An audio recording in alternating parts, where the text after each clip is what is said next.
Eu tenho 40 anos de católico, né? Sou convertido há mais ou menos um ano e meio, né? Mais ou menos.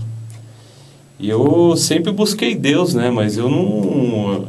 Assim, a gente às vezes está no erro, a gente busca Deus, mas não está procurando o lugar errado. Está procurando o lugar errado, né? A gente não sabe, não tem a noção do que está fazendo, às vezes, não sabe... tem erro, mas a gente não perde... Fica meio perdido, né? A gente não sabe, então...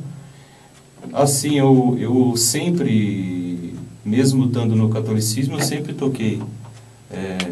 Sempre minha vida foi consagrada a Deus, né? Apesar de estar no erro, né? E, assim, eu sempre tive muito isso na minha vida, tocando, né? Esse foco, mesmo estando em outra denominação, em outra religião, eu sempre tive esse foco na minha vida, né? Esse lance de tocar com esse foco, né?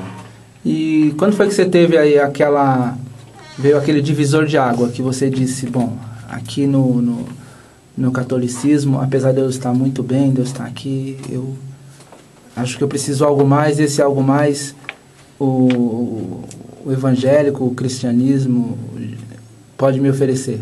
Eu passei por um período, assim, meio complicado, né? Porque, assim, eu vi algumas coisas e eu não... Eu li a palavra e as contas não batiam, entendeu? Com o que eu ouvia da doutrina, né? Da doutrina católica, vamos dizer assim. E isso foi um processo, assim, demorou um pouco. Eu não tive um lance um dia que falar agora eu saí, foi um processo que Deus foi trabalhando na minha vida, né? Então Deus foi mostrando em detalhes, pequenos detalhes, eu fui sacando. Então eu fui, através da palavra, eu fui entendendo algumas coisas e percebendo que realmente a nossa fonte, a nossa fé tem que ser a palavra mesmo, né? Nada, eu comecei a perceber isso aí. Então, depois de um tempo, não tinha mais como, assim, foi automático, né? Assim, depois desse tempo que Deus trabalhou na minha vida, chegou uma hora que não dava mais. Então, eu tive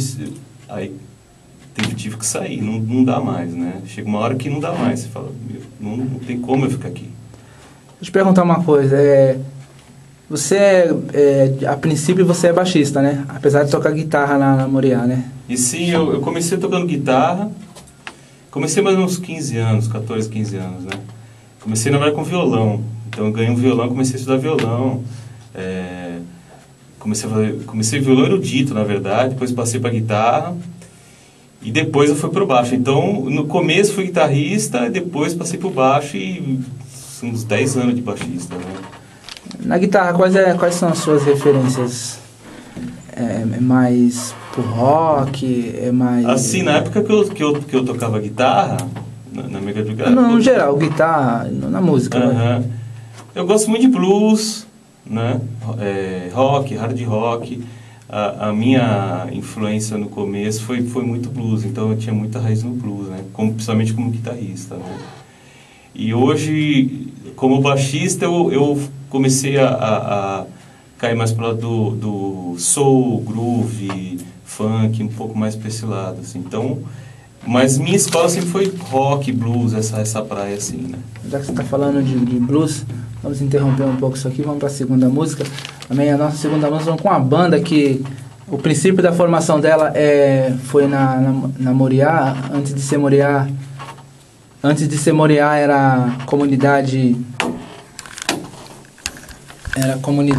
Fé e Obras, e nós ali tivemos o privilégio de ter o princípio da formação de uma banda chamada Impacto Soul, que tem por líder ali o nosso querido pastor Elson, né, Elson Duarte, e o presbítero Robertinho, junto com outras pessoas, tipo Ricardo, né, Ricardo Cabral, baterista e entre outros. Também então, vamos ouvir Impacto Soul, também com essa música muito gostosa que traz uma mensagem de vida para nossas vidas.